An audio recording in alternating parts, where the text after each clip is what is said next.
Hi everyone, welcome back to the knowledge hub. आज हम knowledge hub के इस वीडियो में एक्सरसाइज 3.2 क्लास 10th का पेयर ऑफ लीनियर इक्वेशन को क्वेश्चन नंबर 6 एंड 7 बेसिकली देखेंगे। पहले हम क्वेश्चन नंबर 6 देख लेते हैं। क्वेश्चन नंबर 6 जो है बहुत इजी है।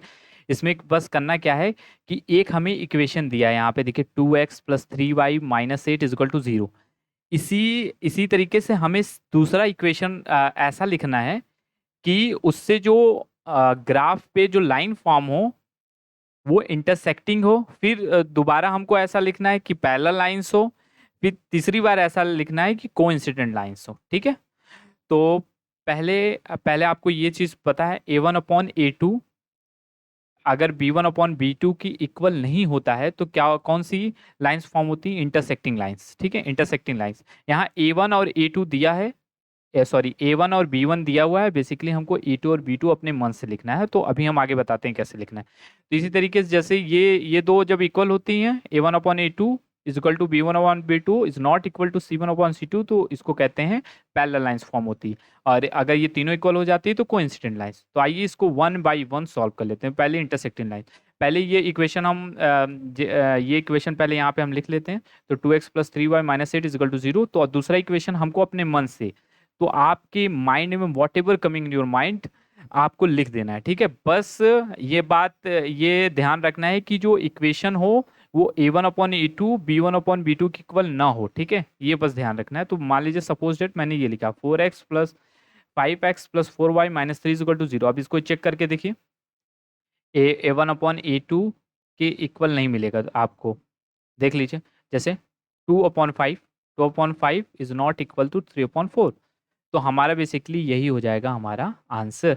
ठीक है, तो आप अपने मन से भी दूसरा भी इक्वेशन लिख सकते हैं। तो अब हम आ जाते हैं इसके सेकंड क्वेश्चन में। सेकंड क्वेश्चन में मान लीजिए इस इक्वेशन को फिर से हम उतार देते हैं। फिर हमें अपने मन से जो इक्वेशन लिखना है उसको लिख लेते हैं। आप देख लेते हैं ये क्या ये चीज़ क्वालिफाई कर रहा है कि नहीं। जैसे 2/4 इज इक्वल टू 3/6। देख लेते हैं, 2 1 जा 2 2 जा 3 1 जा 3 2 जा।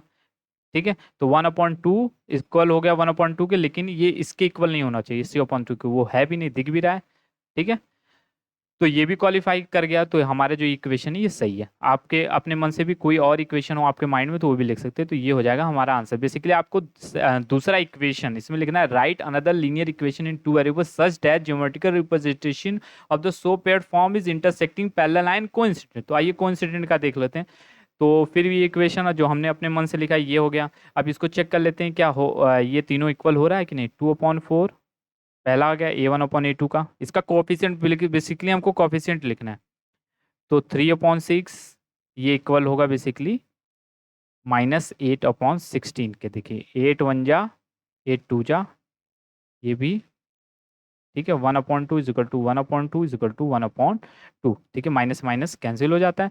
तो ये हो जाएगा बेसिकली हमारा आंसर। आपको एक ही इक्वेशन अपने मन से लिखना है। तो हमारा जो क्वेश्चन 6 है इसी के साथ होता है कंप्लीट।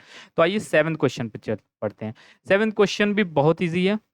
हमको बेसिकली पहले आपको इसको समझने के लिए पहले क्या करिए, आपको पहले देखिए, पहले समझ लीजिए। आपको बेसिकली कोऑर्डिनेट निकालना है। कोऑर्डिनेट निकालने के लिए क्या करना होगा, पहले तो आपको ग्राफ पे रिप्रेजेंट करना होगा। कोऑर्डिनेट जब निकालेंगे तो उसमें एक ट्रायंगल फॉर्म होगा। ट्रायंगल जब फॉर्म होगा उस ट्रायंगल को सेट करना है, और प्लस हमारे उसके उसके वर्टेक्स को आपको लिखना है। ठीक है, तो आप जब वहाँ भी हम क्वेश्चन सॉल्व करेंगे तो वन बाय वन आपको ये क्लियर होता जाएगा। तो सपोज डैट पहला हमारा जो इक्वेशन है ये दिया है x minus y plus 1 is equal to 0। तो अब हमें इसको ग्राफ पे रिप्रेजेंट करना है, तो हम यहाँ पे x और y की वैल्यू लिखेंगे, फिर उसका रैंडम वैल्यू लिखेंगे। हम तीन इसमें लिखने वाले हैं। ठीक है, मान लीजिए हम यहाँ x और y लिख दिए। अब हम x की वैल्यू पुट करते हैं 0, तो y की वैल्यू आ जाएगा 1। आप देख लीजिए, अब ये उधर चला जाएगा तो -1 हो जाएगा। तो -y इज इक्वल टू -1 है, तो ये कैंसिल हो जाएगा। तो y is equal to basically 1 आ गया। तो x की वैल्यू जब हमने 0 पुट किया तो y की वैल्यू 1 आया। तो इसी तरीके से जब x की वैल्यू आप 1 पुट करोगे, ठीक है, बेसिकली जब आप x की वैल्यू क्या करोगे 1 पुट करोगे तो y की वैल्यू आ जाएगा 2। ठीक है, यहाँ पुट करके देख लीजिए, equal to -1, y is equal to -1। फिर ये इधर चला गया तो ये हो गया बेसिकली -1। ये y के पास माइनस है तो minus y is equal to -2, cancel. तो y की वैल्यू आ गया 2। तो इसी तरीके से हम जब तीसरा वैल्यू रैंडम वैल्यू पुट करेंगे, मान लीजिए x की वैल्यू हमने पुट कर दिया 2, तो y की वैल्यू आ जाएगा 3। ठीक है। तो इसी के साथ हमारा जो फर्स्ट इक्वेशन का है ये कंप्लीट होता है। आप यहाँ चेक कर लीजिएगा, जब x की वैल्यू 2 पुट करेंगे तो y की वैल्यू 3 आएगा। रैंडम अपने मन से ही पुट करना है। तो इसी तरीके से इस सेकंड इक्वेशन के साथ भी हम यही चीज़ करेंगे। तो हमारा जो सेकंड क्वेश्चन है इसको पहले इरेज कर देते हैं। सेकंड इक्वेशन है बेसिकली 3x + 2y - 12 = 0 है। ठीक है। तो हम यहाँ मान लीजिए x की वैल्यू पहले हम 4 पुट करते हैं तो y की वैल्यू 0 आ जाएगा। देख लीजिए, हम एक करके दिखा लेते हैं, बाकी हम इसको पुट कर देंगे। फिर आपको नहीं समझ में आएगा तो आप करके देख लीजिएगा। ठीक है। 2y - 12 = 0। तो ये हो गया 12 + 2y = 12। तो 2y = 12 - 12। तो बेसिकली 2y = 0, देन y = 0.2 = 0। तो इसी तरीके जब x की वैल्यू हम क्या करेंगे, जब x की वैल्यू जब हम 2 पुट करेंगे तो y की वैल्यू बेसिकली क्या हो जाएगा, 3 आएगा। तो इसी के साथ जब हम x की वैल्यू 6 पुट करेंगे तो y की वैल्यू बेसिकली क्या आ जाएगा, 6 आएगा। ठीक है। तो ऐसे ही आपको अपने मन से रैंडम वैल्यू पुट करना है। ठीक है। तो आप अब तक तो जान गए होंगे कि कैसे रैंडम वैल्यू पुट करना है और मोस्ट रिलेवेंट, ताकि ऐसा ना हो वो बहुत ज़्यादा बड़ा है। ठीक है। अब इसको आइए ग्राफ पे रिप्रेजेंट कर लेते हैं। ये रहा ग्राफ पेपर, तो हम ड्रॉ कर लेते हैं एक्स एक्सिस, ये रहा एक्स एक्सिस एंड ये रहा बेसिकली वाई एक्सिस। ठीक है। अब इसको हमने ड्रॉ कर लिया। अब इसमें बेसिकली हम कर देंगे नंबरिंग। ठीक है। मान लीजिए यहाँ पे लिख लेते हैं 1 2 3 4 5 6 7 8 9 10। फिर यहाँ पे ये तो 0 ही है, यहाँ पे -1 -2 -3। ठीक है। ये है -1 -2 -3। इसी तरीके से यहाँ पे लिख लेते हैं 1 2 3। आप अच्छे हैंड राइटिंग में लिख लीजिएगा 4 5 6 7 8। तो यहाँ वैसे भी 6 के ऊपर तो है ही नहीं, 8 तक मोर देन एनफ है। तो आइए पहले इस कोऑर्डिनेट को हम इसको इसमें रिप्रेजेंट कर लेते हैं। तो यहाँ पे कह रहा है x पे 0 y पे 1, x पे 0 y पे 1, तो यहाँ पे आ रहा है ये रहा।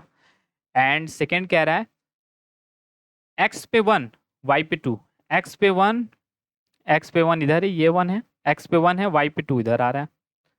एंड थर्ड कह रहा है x पे 2 ये रहा, एंड y पे 3, तो ये रहा y पे 3। ठीक है। तो ये रहा। अब ये 3 हमें मिल गया है, तो हम पहले इसको कोऑर्डिनेट लिख लेते हैं 0 एंड 1 1 एंड 2, और ये बेसिकली है 2 एंड 3। अब इसको हम एक लाइन ड्रॉ करके बेसिकली क्या करेंगे, ज्वाइंट कर लेंगे। ठीक है। हमने ज्वाइंट कर दिया। अब ये फर्स्ट इक्वेशन का बेसिकली था लाइन, तो हम ये जो इक्वेशन है फर्स्ट इक्वेशन यहाँ पे लिख लेते हैं, इसकी लाइन है। ठीक है। अब आइए सेकेंड इक्वेशन का लिख लेते हैं। तो सेकेंड इक्वेशन को पहले रिप्रेजेंट कर लेते हैं। ठीक है। तो x पे 4, चलिए x पे 4 है एंड y पे 0, तो यहीं पे आ रहा है। x पे 2 एंड y पे 0, तो यहीं पे आ रहा है, मतलब यहाँ पे इंटरसेक्ट करने वाला है। ठीक है। फिर x पे 0, ठीक है, x पे 0 ये रहा, एंड y पे 6 यहाँ पे आ रहा है। तो बेसिकली ये यहाँ पे ज्वाइन करके ये 2 एंड 3 पे इंटरसेक्ट करेगा। अब देखिए यहाँ पे अब मैंने लाइन ज्वाइन कर लिया। अब देखिए यहाँ पे एक ट्रायंगल फॉर्म हो गई है। ठीक है। अब इसी ट्रायंगल को हमको हाईलाइट करना है, वो भी शेड करके।